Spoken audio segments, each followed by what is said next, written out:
শত কোটি প্রণাম। তো আমি আছি আমার লক্ষ্মীমিতার শ্রীচরণে। তো আমি আছি ঠাকুর পরিবার সবার শ্রীচরণে।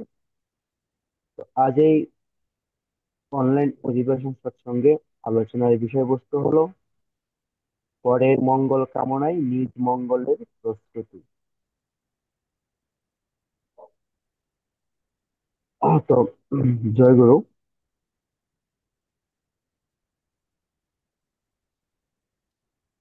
আমি এই পরের মঙ্গল কামনায় নিজ মঙ্গলের প্রস্তুতি এর অর্থ আমরা অনেকভাবে ওর বোঝানো যায়। সেটা হচ্ছে এর অর্থ যদি আমরা এমন ভাবে বলি, যখন আমরা অন্যের যখন আমরা অন্য সবার ভালো চাই বা তাদের সবার মঙ্গল কামনা করি, তখনই আমাদের সবার নিজেদের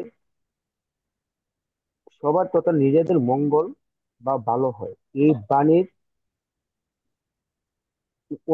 এই বাণীর কারণ হচ্ছে অন্যের প্রতি ভালোবাসা ও কল্যাণ কামনা করলে আমরা তার নিজের জীবনেও ইতিবাচক প্রভাব ফেলে নিজের উন্নতিতে সাহায্য করতে পারি। তো এখানে আমরা সবাই বুঝতে হবে পরের মঙ্গল কামনা কতটুকু গুরুত্বপূর্ণ এবং কে কিভাবে করে তা জানি না। তো ঠাকুর এটার একটা সুন্দর বাণী আছে, সেটা আমার এখন মনে নেই।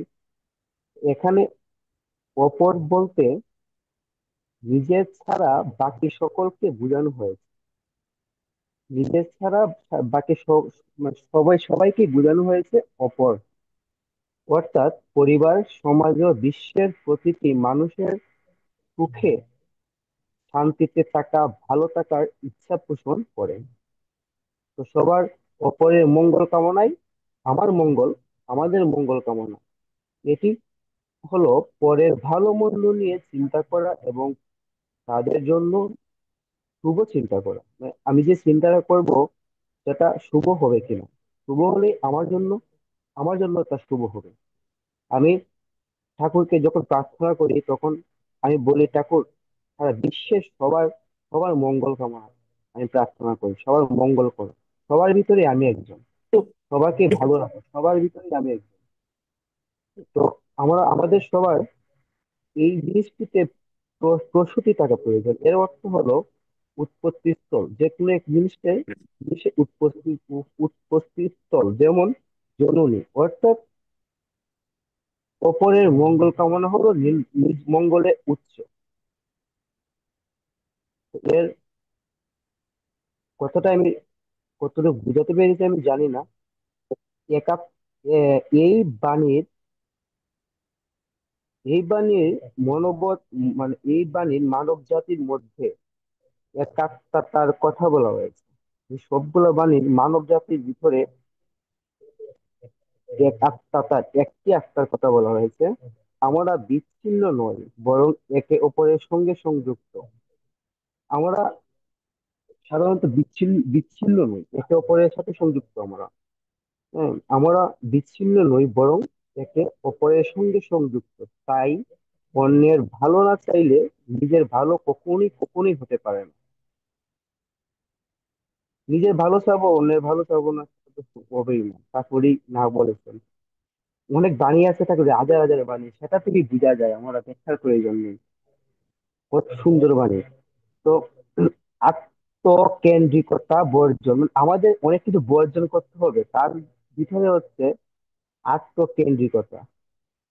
আত্মকেন্দ্রিকতা, যে ব্যক্তি কেবল নিজের স্বার্থ নিয়ে ভাবে তার জীবন সংকীর্ণ হয়ে পড়ে।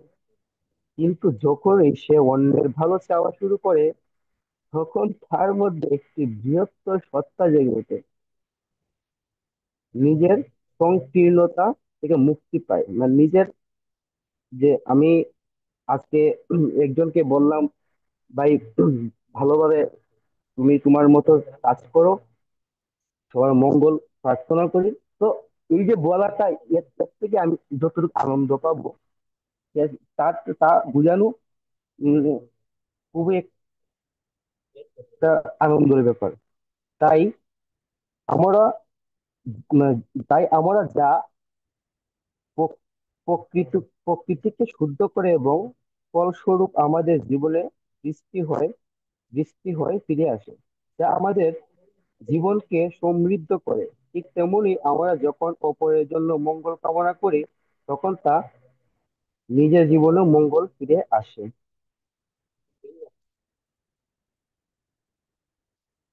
প্রয়োজনে তাই ঠাকুর একটি বাণী আছে, কথা বলেছেন, প্রয়োজনে সুবিধা নেই, প্রয়োজনে সুবিধা নেয়, স্বার্থের ক্ষতি করে। আবার বলছি, প্রয়োজনে সুবিধা নেয়, স্বার্থে ক্ষতি করে। অকৃতজ্ঞ এমন হতে থাকিস দূরেই সরে। জয় গুরু। আমার সংক্ষিপ্ত বাণী এখানে শেষ করছি। সবাইকে আবারও রাগান্বিত জয় গুরু। জয়গুরু আমাদের রঞ্জিত পাল দাদা।